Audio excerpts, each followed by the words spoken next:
श्री शिवाय नमस्तुभ्यम हर हर महादेव। आज के जो दो उपाय हैं बहुत ही खास हैं।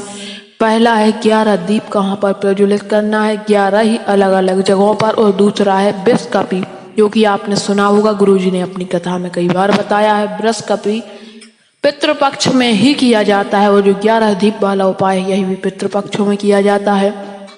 आज का दिन तिथि बहुत विशेष है, क्योंकि आज है एकादशी, जिसे आप लोग अपनी भाषा में 11 भी कहते हैं।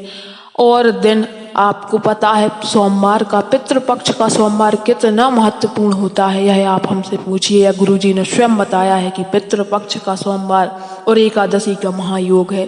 तो आपको 11 दीपक वाला उपाय और वृष कपि वाला उपाय दोनों ही करना है। कैसे करना है और कब करना है यह हम आपको बता दें। तो आज का पहला उपाय शुरू करते हैं। इससे पहले एक छोटी सी गुजारिश कि हमारे इस प्यारे से चैनल को लाइक, शेयर और सब्सक्राइब अवश्य करें। तो पहला जो दीपक आपको लगाना है, 11 दीपक आपको मिट्टी के लेना है। अगर आपके पास मिट्टी के दीपक की व्यवस्था नहीं है तो आप आटे के भी बना सकते हैं, और उसमें गाय माता का घी और लंबी बाती का इस्तेमाल करना है। अब पहला दीपक आपको बेलपत्र के वृक्ष के नीचे प्रज्वलित करना है। बेलपत्र के नीचे आपको प्रज्वलित करने से क्या लाभ होता है, यह गुरुजी ने अपनी कथा में स्पष्ट बताया है कि बेलपत्र के नीचे अगर आपने प्रदोष समय यानी गोधूलू बेला में, जो सूर्य अस्त के 45 मिनट बाद तक और सूर्य अस्त होने से पहले 45 मिनट पहले तक होती है, उसे हम प्रदोष काल कहते हैं। उस समय अगर आपने बेलपत्र के नीचे एक दीपक प्रज्वलित कर दिया तो आपके घर में माता लक्ष्मी स्वयं विराजमान होती हैं। आपके घर में कभी भी धन संबंधी कोई दिक्कत नहीं होती है। तो और जो दूसरा दीपक आपको लगाना है, इससे आपके घर में कभी भी गृह कलेश नहीं हो सकते। एक दूसरे की अगर कोई बात नहीं मानता है, या फिर आपके घर में लड़ाई झगड़े होते रहते हैं, या पति पत्नी में प्रेम नहीं है, तो आपको यह दूसरा दीपक अवश्य लगाएं। इससे आपको गृह कलेश नहीं होते हैं।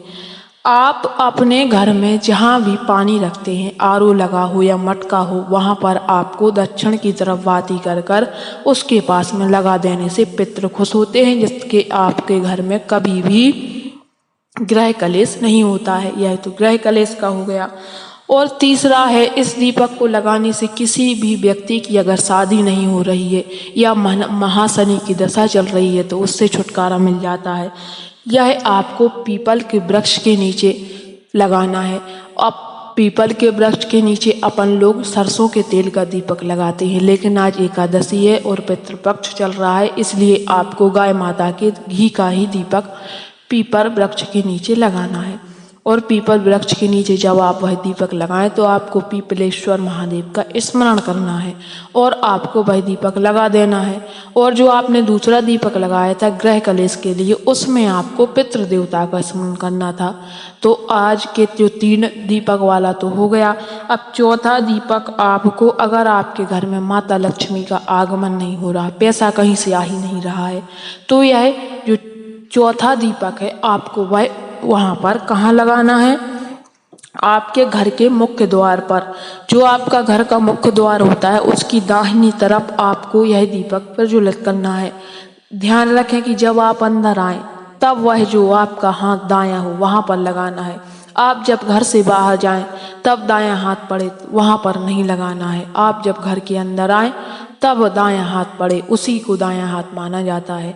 कई लोग बाईं तरफ लगा देते हैं तो उससे फायदा तो नहीं मिलता, ना ही नुकसान होता है, क्योंकि भगवान का कोई भी काम अगर आप करते हैं तो उससे कभी नुकसान नहीं होता है। तो आपको यह दीपक लगाने से आपके घर में माता लक्ष्मी का आगमन होता है।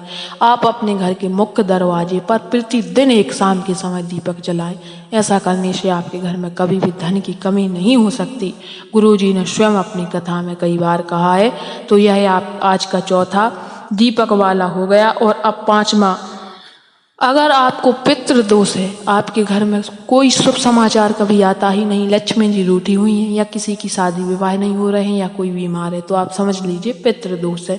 इसके छुटकारे के लिए छोटा सा उपाय है, आप किसी भी जलाशय के पास दक्षिण की तरफ बाती कर कर पितरों का स्मरण कर कर आप एक दीपक प्रज्वलित कर दें और पितृ देवताओं का स्मरण करें और मन में कहें कि हे भगवान, हम पे जो भी गलती बनी हो उसको क्षमा करें।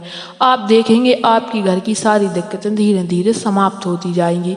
यह गुरुजी ने अपनी कथा में बताया था। तो आज का जो छठा दीपक है वह आपको लगाने से आपके घर में कभी भी बीमारी नहीं आ सकती, कोई बड़ा रोग नहीं हो सकता।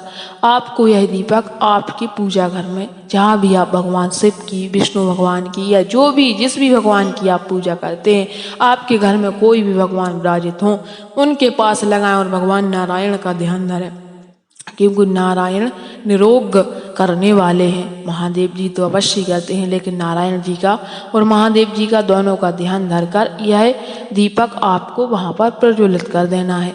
आप ऐसा करेंगे तो आपके घर में कभी भी कोई व्यक्ति बीमार नहीं पड़ेगा। छोटी छोटी बातों पर जो झगड़ा होते हैं वह भी मिट जाएंगे। यह उपाय आपको शाम के समय करना है और यह आपके पूजा घर में लगा देना है। और जो सातवां दीपक है वह आपको शिव जी के मंदिर में लगाना है।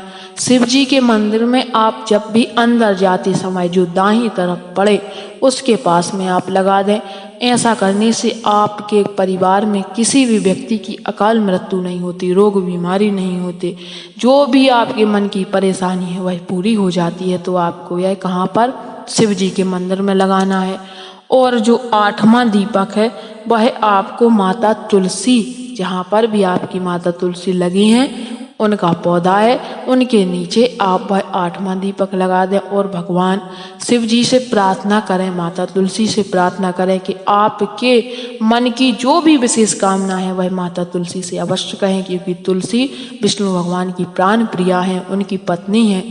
ऐसा कहा गया है कि तुलसी माता इतनी पतिव्रता थी कि उनके जो पति थे वह भगवान शिव से जीते नहीं जाते थे, क्योंकि उनका पतिव्रत धर्म इतना प्रबल था कि भगवान को कई हजार वर्ष तक उनके पति से युद्ध करना पड़ा, लेकिन वह नहीं जीत पाए। तो इसके बाद में विष्णु भगवान ने उनके पति का रूप लिया और उनके घर पहुंच गए।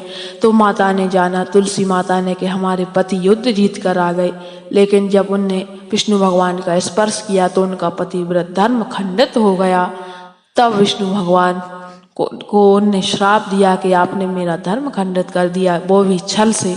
तो भगवान ने उनको अपनी पत्नी स्वरूप में ग्रहण किया। इसलिए माता तुलसी का बहुत महत्व है, सबके यहाँ माता तुलसी का होना बहुत जरूरी है। तो यह आपको माता तुलसी के पास लगा देना है।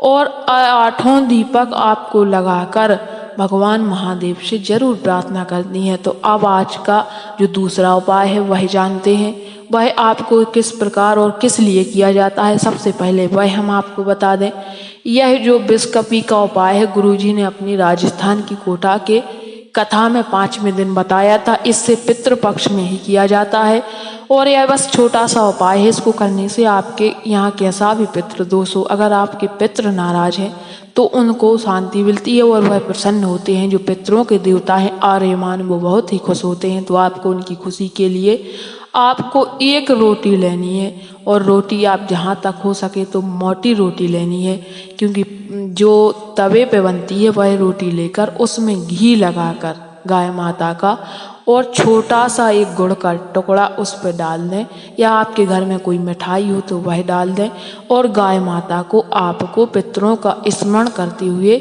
आपको खिला देनी है। ऐसा करने से आपके पितृ बहुत ही प्रसन्न होते हैं। और ध्यान रखें कि जिस भी गाय माता को आपने वह रोटी खिलाई है उनको जल पिलाना ना भूलें, क्योंकि गुरुजी ने बताया है कि अगर आपने ब्राह्मणों को भोजन किया या कौओं को भोजन दिया और उसके बाद भी अगर आपने उनको पानी ग्रहण या पानी नहीं पिलाया तो आपको महाशनि दोष लगता है। महाशनि दोष से बचने के लिए आपको अवश्य पितृपक्षों में जल की व्यवस्था करनी चाहिए। आप अपने घर पर जहाँ भी आपका छत हो उस छत पे एक छोटे से पात्र में थोड़ा सा जल रख दें, जिससे कौवे या चिड़िया जो भी आए वह जल का पान करे, तो आपको उससे बहुत ज़्यादा पुण्य मिलता है। पितृपक्षों में अवश्य करना चाहिए। और गाय माता को आपको अवश्य जल पिलाना है। आपके घर के सामने आती हैं जो बैठ जाती हैं, सिर्फ आपकी 2 रोटी लेती हैं, आपसे कोई प्रयोजन नहीं है उनको, लेकिन एक प्रेम भाव के कारण वह आपके यहाँ आ जाती हैं। इसलिए आपको उनको पानी अवश्य पिलाना है, क्योंकि गाय हमारी माता है। गुरुजी ने आज की कथा में गाय के बारे में बहुत सारी जानकारी देंगे, तो आपको गुरुजी की कथा यूट्यूब या आस्था चैनल के माध्यम से अवश्य सुननी चाहिए। तो भगवान शिव से प्रार्थना करते हुए कि हाँ, आपके जितने भी भक्त हैं उनकी सारी मनोकामनाओं को आप पूर्ण करें। तो आज के लिए इतना ही। श्री शिवाय नमस्तुभ्यम। हर हर महादेव।